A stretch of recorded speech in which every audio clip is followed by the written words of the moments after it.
सोनालीच्या सासूने दिवाळीचं लक्ष्मी पूजन झालं की दुसऱ्या दिवशी तिला माहेरी जाण्यासाठी परमिशन दिली।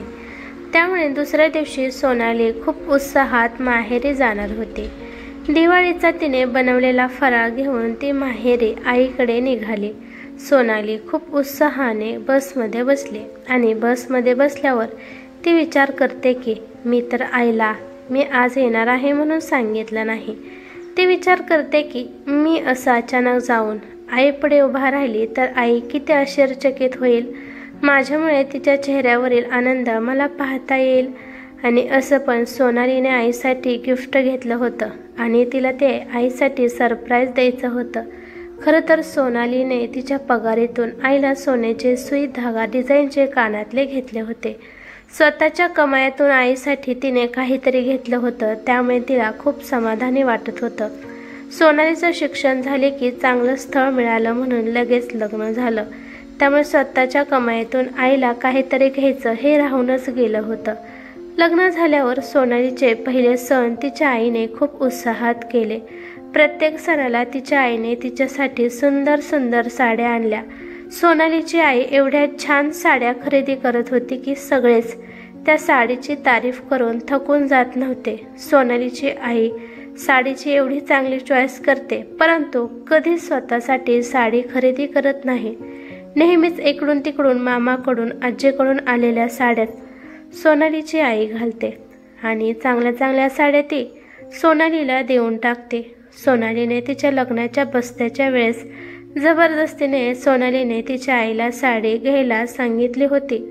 जेव्हा सोनालीला लग्नाच्या वेळेस सोनं घ्यायचं होतं त्यावेळेस सुद्धा तिच्या आईने स्वतःसाठी सोनं घेतलं नाही। एवढेच नाही तर तिचं कानातलं तुटलं होतं, पण तिने ते कानातलं व्यवस्थित करून आणलं नाही, तर ते कानातलं तिने गपचूप विकून टाकले आणि ते पैसे आईने गपचूप वडिलांपाशी लग्नासाठी दिले आणि स्वतःने नकली कानातले घातले। पण सोनालीच्या लग्नाला आता 1 वर्ष होऊन गेले तरी पण तिच्या आईने तिच्यासाठी कानातले घेतले नाही।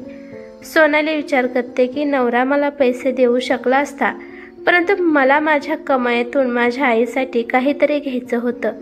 नोकरी जशी तिला लागली तसं तिने तिच्यासाठी काही खर्च केला नाही, कारण का तिचा नवरा तिची हौस पूर्ण करत होता आणि घरात सासू सासरे पण तिला पैशाबाबत काहीच विचारत नव्हते। सोनालीने एक एक करून पैसा साचवून ठेवला होता, कारण तिला आईसाठी गिफ्ट घ्यायचं होतं आणि हे तिचं स्वप्न होतं आणि ते तिचं पूर्ण झालं। विचारांच्या धुंदीमध्ये गाव कधी आले हे सोनालीला कळालंच नाही। लगबगीने सोनाली बसमधून खाली उतरली। तेथून तिचं घर 15 मिनिटाच्या अंतरावर होतं। ती आनंदाने चालतच घरी निघाली। तिची आई घराच्या बाहेर काहीतरी काम करत होती। तिच्या आईचं अचानक लक्ष सोनालीवर पडलं। आपल्या लेकीला असं अचानक पाहून तिच्या आईचा आनंद गगनात मावत नव्हता। सोनालीने तिचं सरप्राईज बॅगेतच ठेवलं। दुपारी 1 वाजेपर्यंत सोनाली माहेरी पोहोचली होती। दुपारी जेवण झाल्यानंतर मायलेकीच्या खूप चांगल्या गप्पा रंगल्या। दुपारी गप्पा मारायला त्या दोघी बसल्या। त्या दोघांनी पण संध्याकाळ कधी झाली हे कळालंच नाही। सोनालीला एक भाऊ आहे, कामानिमित्त तो आता शहरात राहतो आणि तो सध्या घरी नव्हता। दिवाळीला फक्त 1च दिवस तो आला आणि गेला, कारण त्याचं खूप काम पेंडिंग होतं आणि वडील पण कामासाठी शेतात गेले होते, त्यामुळे त्या दोघीच घरी होत्या। सोनालीची आई संध्याकाळचा चहा बनवण्यासाठी आतमध्ये गेली, तोपर्यंत बाहेर सोनालीचे वडील आले होते। सोनाली अचानकच दारातून बाहेर निघाली। तिचे बाबा तिला पाहून आश्चर्यचकित झाले। आपल्या मुलीला असं अचानक पाहून हसू का रडू हे त्यांना कळतच नव्हतं, कारण सोनालीचं लग्न झाल्यापासून ते घर एकदम शांत पडलं होतं। त्यामुळे तिचे बाबा रडायला लागले। सोनालीने जाऊन तिच्या वडिलांचा आशीर्वाद घेतला। तिच्या वडिलांनी तिच्या डोक्यावरून प्रेमाने हात फिरवला। त्यानंतर ते तिघं पण चहा पेत पेत गप्पा मारू लागले। बाबा म्हणाले की बाळा, बरं झालं तू आलीस। आता खऱ्या अर्थाने मला दिवाळी असल्यासारखं वाटेल। जोपर्यंत मुले दिवाळीला येत नाही तोपर्यंत दिवाळीची काही मज्जाच नसते। दुसऱ्या दिवशी सोनालीने कपाट उघडून पाहिलं। सोनालीची नजर आईच्या साड्यांवर पडली। आईकडे जुन्या साड्यांचा खजाना होता। 3-4 साड्या तिच्या चांगल्या होत्या, नाहीतर बाकी सगळ्या साड्या वापर केलेल्या होत्या। सोनालीच्या आईने स्वतःसाठी कधीच साड्या घेतल्या नाहीत. एकदा सोनालीच्या आईला सोनालीच्या वडिलांनी एक साडी, तिच्या मामाने दिलेली एक साडी आणि तिने दिलेली एक साडी, आणि ह्या साड्या तिच्या आईच्या मोलाचा खजिना होता. कधी कुठे कार्यक्रम असेल तर या साड्या ती आलटून पालटून घालत होती. कारण सोनालीच्या आईला 3 नंदा, 2 भावजया, 2 मोठ्या जावा एवढ्या जणांचा वडील करताना तिची आई सोनालीच्या वडिलांची दमछाक पाहत होते. त्यामुळे सोनालीचे आई वडील सगळ्यांसाठी चांगल्या साड्या घेत होते, पण मात्र आईला नेहमी दुसरे हलक्यातले साडे आणत होते. कोणी पण घरी आलं तर तिची आई त्यांना साडी दिल्याशिवाय पाठवतच नव्हती. जेव्हा सोनाली शाळेमध्ये किंवा कॉलेजमध्ये होते त्यावेळेस काही फंक्शन असेल, डान्स असेल तर सोनालीची आई तिच्या साड्या तिला नेहमी घालत होती. त्या साड्यांमध्ये सोनाली खूप छान दिसत असायची. एकदा कॉलेजमध्ये पण ती अशीच एक साडी घालून गेली होती. सोनालीची एक मैत्रीण सोनालीला म्हणाली की, सोनाली, तू नेहमी तेच का साड्या घालते? तुझ्या आईकडे दुसऱ्या साड्या नाहीत का? त्यावेळेस सोनालीला खूप वाईट वाटलं होतं. तिला आईचा राग आला होता की ती नवीन साडी का खरेदी करत नाही. पण हळूहळू सोनालीला परिस्थिती समजायला लागली. सोनालीला एक गंमत आठवली की तिची आई तिच्या साड्यांचा कधी कधी सोनालीला फ्रॉक शिवत असायची. सोनालीला तो फ्रॉक अजिबात आवडत नसायचा, कारण तिच्या सगळ्या मैत्रिणी फ्रॉक विकत आणत असायच्या. पण कोणी जेव्हा सोनालीला म्हणालं की, सोनाली, तुझा फ्रॉक खूप छान आहे, दुकानात पण अशी मिळत नाही, तेव्हा मात्र सोनाली खूप खुश व्हायची. पण सोनालीच्या फ्रॉकमुळे तिच्या आईच्या ठेवणीतील एक साडी कमी झाली होती. पण याचं दुःख तिच्या आईच्या चेहऱ्यावर थोडं पण आलं नाही. आपल्या आईने सगळ्यांचं करता करता स्वतःचा किती त्याग केला हे सगळं आता सोनालीला समजत होतं. आई वडिलांनी शिक्षण पूर्ण केलं, त्यानंतर चांगलं स्थळ पाहून ऐपत नसताना सुद्धा थाटात लग्न करून दिलं. सोनालीला तिच्या आईने तिच्या लग्नाच्या वेळेस सगळे खरेदी करून दिली. तिची आई तिला म्हणत होती, हे बघ सोनाली, लग्न हे एकदाच होत असतं, त्यामुळे तुला तुझी काय हौस करायची असेल तर ते आत्ताच करून घे. पैशाचं टेन्शन घेऊ नकोस, पैसे उद्या येतील, परंतु लग्न हे एकदाच होणार आहे. सोनालीच्या आईने सोनालीला कधी कमी पडू दिले नाही, मात्र स्वतः काटकसरीने राहत होती. त्यात मोजक्या साड्यांमध्ये तिची आई तिचं स्वर्गसुख मानत होती. त्यानंतर सोनालीने आईची ज्वेलरी पाहिली. आईचे फक्त 1-2 दागिने होते. सोनालीच्या आईने स्वतःसाठी दागिने पण खरेदी केले नाही. सोनालीच्या आईने कालच सोनालीच्या भावाला फोन करून सांगितलं होतं की सोनाली आली आहे. त्यामुळे तिचा भाऊ लगेचच काम पूर्ण करून गावी येणार होता आणि तो आज गावी पोहोचणार होता.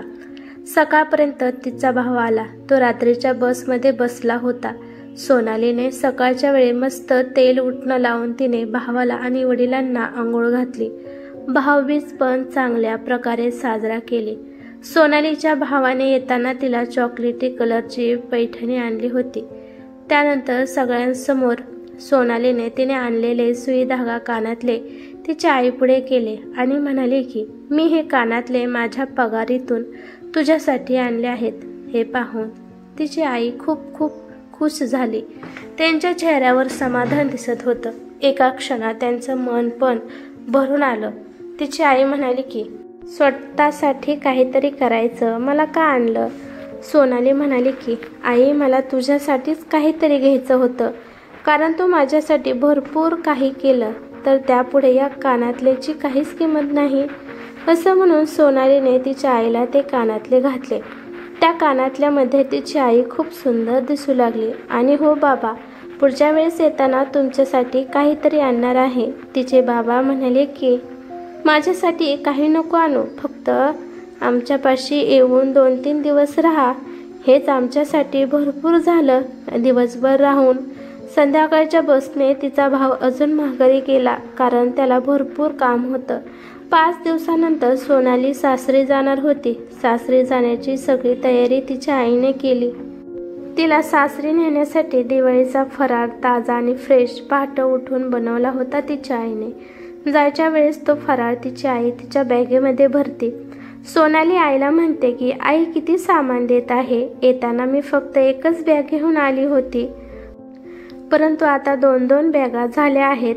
तिची आई म्हणाली की, असू दे ग, या सगळ्या वस्तूमध्ये माझं प्रेम आहे. मी जोपर्यंत जिवंत आहे तोपर्यंत हे सगळं काही तुला देणार आहे.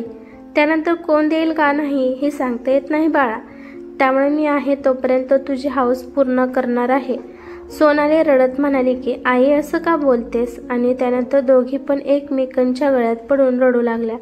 त्यानंतर जायच्या वेळेस तिची आई तिची ओटी भरते आणि तिची आई तिच्यासाठी आणलेली साडी तिला देते. पण सोनाली म्हणते की मला ही साडी नाही पाहिजे. मला तुझ्या ज्या साड्या आहेत त्यातील एक साडी पाहिजे. आई म्हणाली की वेडी आहेस का? तुझ्यासाठी बाबांनी ही साडी आणली आहे आणि तू मला माझी साडी मागत आहे. सोनाली म्हणाली की हो आई, मला तीच साडी पाहिजे आहे. सोनालीच्या हट्टामुळे तिच्या आईने तिच्या साडीपैकी एक चांगली साडी काढून तिला दिली आणि सोनाली म्हणाली की ही नवीन आणलेली साडी आजपासून तुझी झाली आणि ही साडी जुनी माझी झाली. त्यानंतर तिचे वडील बस स्टँडपर्यंत तिला सोडवायला आले.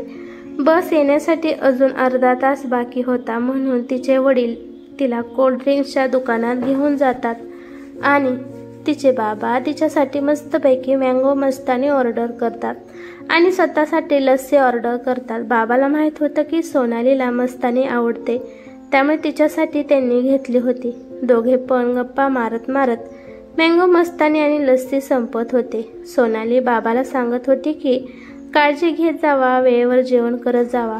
पण तोपर्यंत बस येण्याची वेळ झाली. ते दोघे पण पटकन बसपाशी आले. तिच्या बाबांनी तिच्या बॅगा बसमध्ये आणून ठेवल्या आणि सोनाली तिच्या सीटवर जाऊन बसली. तिचे वडील खिशातून काही पैसे काढतात आणि सोनालीच्या हातात ठेवतात. सोनाली पैसे घेण्यासाठी मनाई करत होती, परंतु तिचे बाबा म्हणाले की घे ग, माझा आशीर्वाद आहे. त्यानंतर सोनाली पैसे घेते. बस सुरू होते. तिचे वडील बसमधून खाली उतरतात. खिडकीतून अजून एकदा सोनाली बाबाला म्हणते की तुमची आणि आईची काळजी घ्या आणि बाबाला बाय म्हणते. बाय म्हणताना सोनाली आणि तिच्या वडिलांच्या पण डोळ्यात पाणी येते. सोनाली सासरी पोहोचते आणि सगळ्यात पहिल्यांदा आईला आणि बाबाला फोन करून मी सासरी पोहोचले आहे म्हणून सांगते. ही कथा कशी वाटली ते मला कमेंट करून नक्की सांगा. कथा आवडली तर लाईक शेअर नक्की करा आणि चॅनलवरती नवीन असाल तर चॅनलला सबस्क्राईब करा. धन्यवाद.